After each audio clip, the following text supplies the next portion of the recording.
ویسے بھی علم کی مکتب اہل بیت میں بہت زیادہ اہمیت ہے. ہمارے مذہب کی بنیاد علم ہے. سب سے پہلی خلافت اللہ نے دی علم کی بنیاد پر. حضرت آدم نے علم میں ملائکہ کو مات دی تو وہ اس خلافت کا فیصلہ آدم علیہ السلام کے علم پر ہوا. اور یہ جو مطلب ہے شیخ صاحب قبلہ کی خدمات انشاءاللہ اس کو گنواؤں گا. اس میں سے ایک خدمت جو شیخ صاحب کی بہت بڑی خدمت ہے, ان کی زندگی کی تقریباً آخری کتابوں میں سے ہے علی امام بالنص صفات, جس میں انہوں نے فرمایا, جس کا خلاصہ کتاب کا یہ تھا کہ اگر مولا کائنات کی خالی صفات گنوائی جائیں تو وہ صفات خود دلیل ہے کہ علی خلیفہ بلا فاصل ہیں.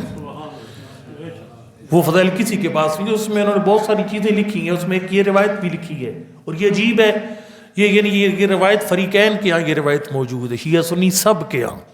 سلمان نے پوچھا تھا پاک پیغمبر من الوصی من بعدک, ہر نبی کا وصی ہوتا ہے, آپ کا وصی کون ہے؟ سرکار نے جواب کو نہ دیا. پھر چند دنوں کے بعد حضرت نے سوال کیا, فرمایا سلمان یہ بتا موسیٰ کا وصی کون تھا؟ تو عرض کیا کہ یوشع بن نون تھے حضرت موسیٰ کے وصی. تو عرض کیا کہ فرمایا کہ یہ بیان فرمائیے کہ ان کو کس بنیاد پر وصی بنایا گیا؟ عرض کیا کہ وہ چونکہ موسیٰ کے بعد سب سے زیادہ علم والے تھے. تو حضرت نے فرمایا میرا وصی بھی وہی ہے جو علم میں سب سے آگے ہوگا, میرے قرضے بھی دے گا, میری امانتیں بھی ادا کرے گا, اور وہ فقط مولا کائنات کی ذات ہے.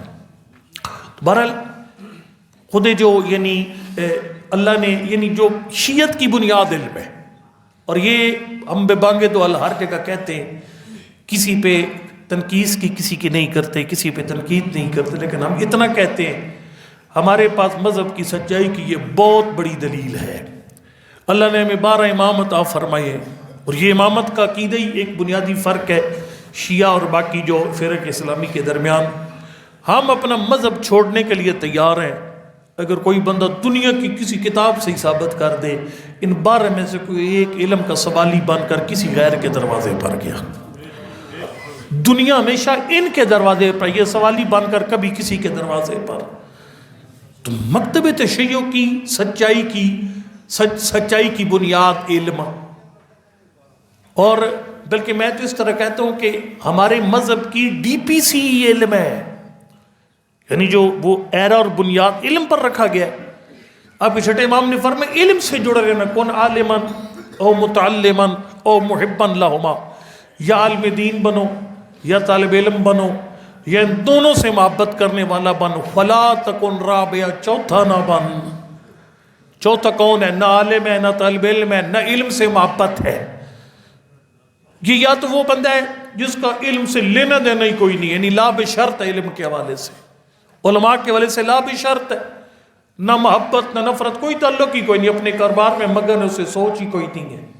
اور ایک وہ ہے جو علم کا دشمن ہے. سرکار نے فرمایا فتح لک, اگر ان دو میں چلا گیا, یعنی تجھے علماء اور علم سے لینا دینا کوئی نہیں ہے, یا تو علم کا دشمن بن گیا ہے, فرمایا فتح لک, پھر بربادی تیرا مقدر ہے. پھر